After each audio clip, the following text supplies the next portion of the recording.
ayer y hoy, aprendiendo del pasado, de Rensis, ayer y hoy. Que renunció de Bolivia, está llegando a México en una avioneta con capacidad para 18 personas, que con gestiones de Alberto Fernández en la Argentina, el presidente de Perú, de Paraguay, y por supuesto el de México, facilitando la llegada de esta avioneta y la salida, para ponerlo a salvo a él, al vicepresidente, a la esposa del vicepresidente y otras personas que acompañan al exilio al que fuera presidente de Bolivia hasta hace unas horas atrás. Hasta ayer la situación, y la marcó el propio Evo Morales en su comunicado cuando se despidió del pueblo boliviano, diciendo que había sido parte de un complot cívico policial, dando cuenta de un golpe de Estado cívico-policial. Hasta ayer, decíamos, las Fuerzas Armadas de Bolivia estaban sin participar. Claro que al no participar la policía y las Fuerzas Armadas quedarse de un costado, estaban permitiendo, desde el punto de vista político objetivo, que no pudiera ejercer el presidente el monopolio de la fuerza. Si el presidente de un país pierde el ejercicio de la fuerza, pierde el control del Estado. La misma situación, o más grave quizá en Chile, con 20 muertos, pero con carabineros y las Fuerzas Armadas chilenas aceptando el mandato civil del gobierno liberal. La misma situación en Venezuela, pero el gobierno de Venezuela de Maduro aceptando ser el comandante en jefe de las fuerzas y las Fuerzas Armadas aceptándolo a Maduro. Es decir, en Chile y en Venezuela, los dos presidentes, uno liberal y otro bolivariano, ejercen el control del poder, que es el uso de la fuerza. Si no, no está completo el poder que ejerce un dirigente. Cuando Perón renunció en 1955, lo hizo para evitar un derramamiento de sangre.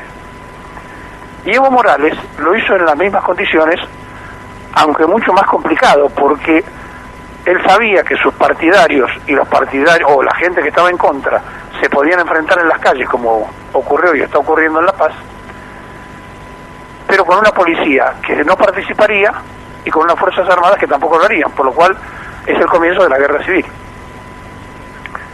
Entonces optó por renunciar e irse. Hasta allí podemos discutir, podemos observar si había o no había un golpe de Estado, si en realidad el hecho de que el jefe del ejército le haya dicho, mire, evite la guerra civil y renuncie, si esto es cierto que ocurrió. Pero ¿saben dónde empieza a ser golpe de Estado absoluto? Con el comunicado de la Casa Blanca.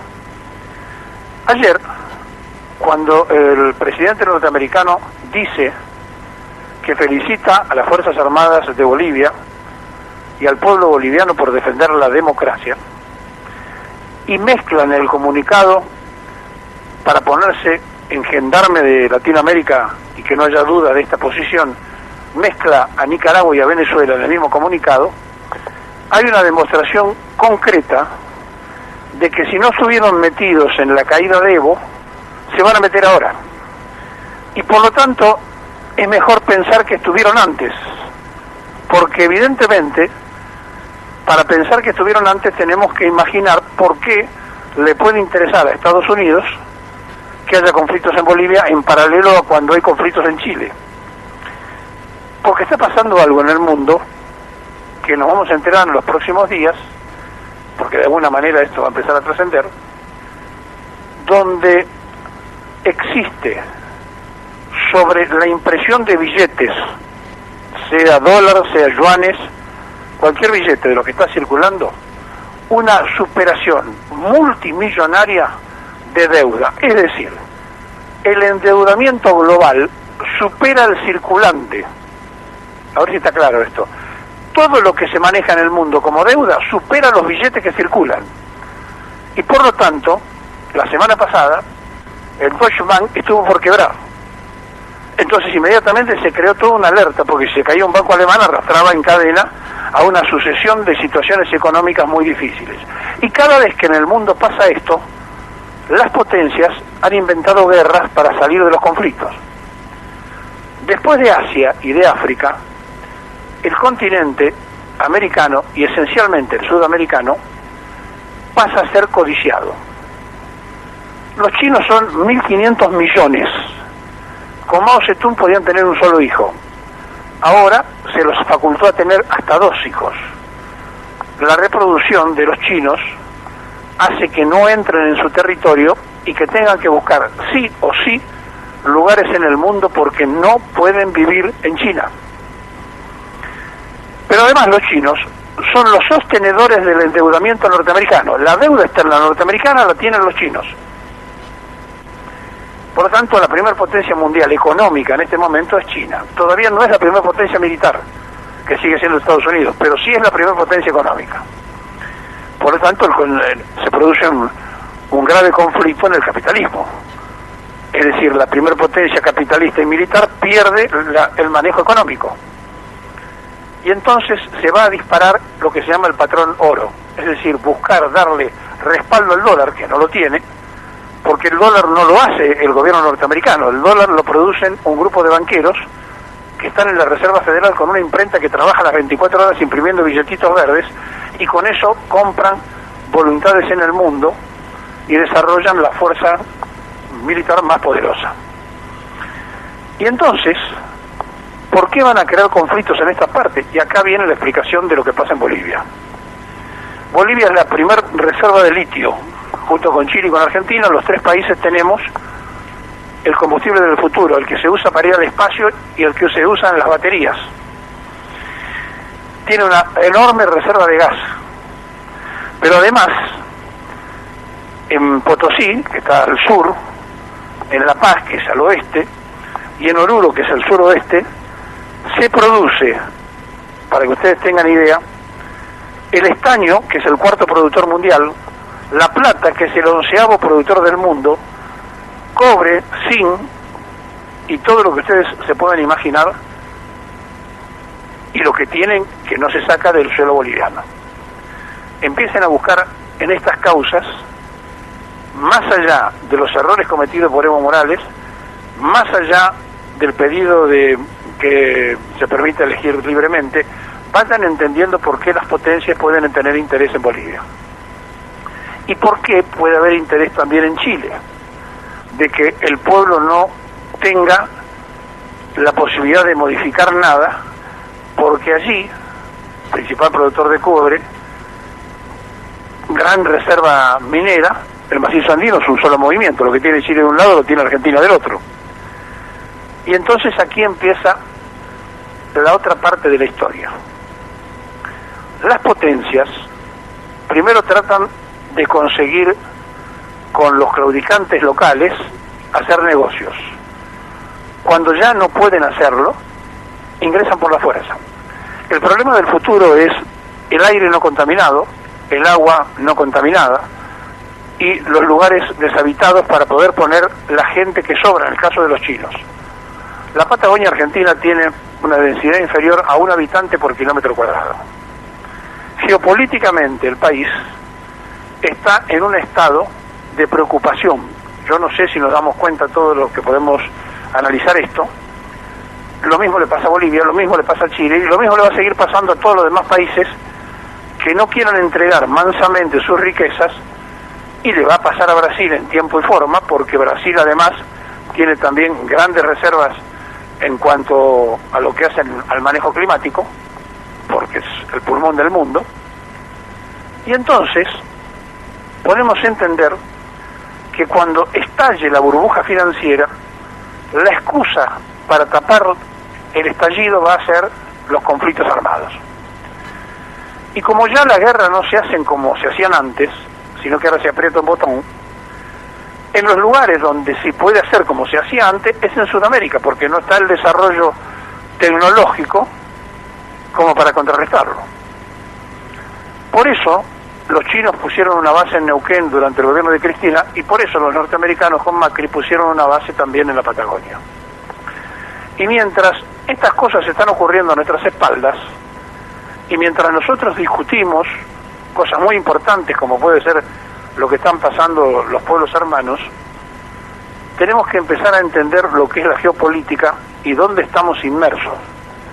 Es muy importante que reaccionen los movimientos sociales, los partidos de izquierda y que den presencia contra el golpe de Estado. Es muy importante, pero es mucho más importante que conozcamos estas cosas para que entendamos que cuando la Casa Blanca da un comunicado y dice que felicita a las Fuerzas Armadas de Bolivia y al pueblo boliviano por defender la democracia y mete en el mismo comunicado a Nicaragua y a Venezuela, los gendarmes del mundo vuelven otra vez a cuadrarse y lo que había empezado a, de alguna forma, a descomprimirse con los demócratas, vuelve otra vez con los republicanos a tener su efervescencia.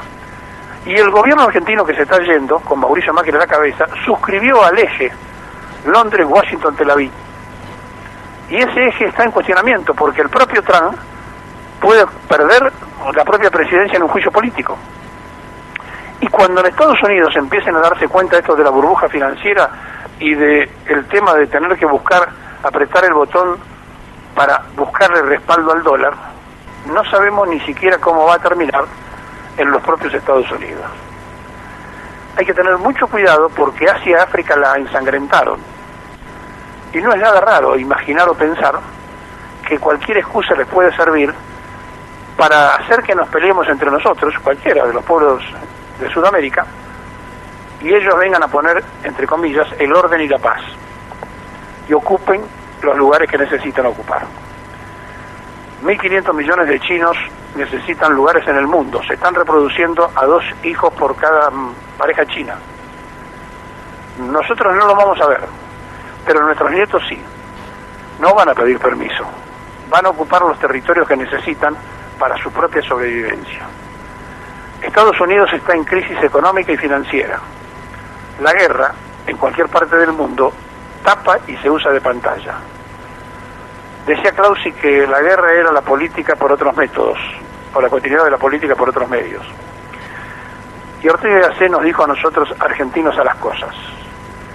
Sería muy interesante que aprovechemos esto que está pasando en Bolivia para que nos preguntemos todos si sabemos bien la riqueza que tiene Bolivia, si sabemos bien la riqueza que tiene Chile y si conocemos esencialmente las riquezas argentinas. Van a venir por lo que tenemos y esto va a pasar inexorablemente si no entendemos cómo se maneja el mundo y que las potencias terminan hablando por teléfono para repartirse lo que ellos necesitan. Por eso, la soberanía política es estar en contra de los imperialismos. No interesa si hay que protestar ahora contra los yanquis. Hay que protestar contra los yanquis, los ingleses, los chinos, lo que aparezca de afuera, que quieran financiar conflictos adentro, para que los pueblos latinoamericanos nos matemos entre nosotros y ellos se queden con el potencial que tenemos. A Evo Morales lo echó a lo mejor parte de sus propios errores, puede ser, pero Evo Morales le dio en los últimos 10 años a los bolivianos lo que ningún presidente le había dado, dignidad.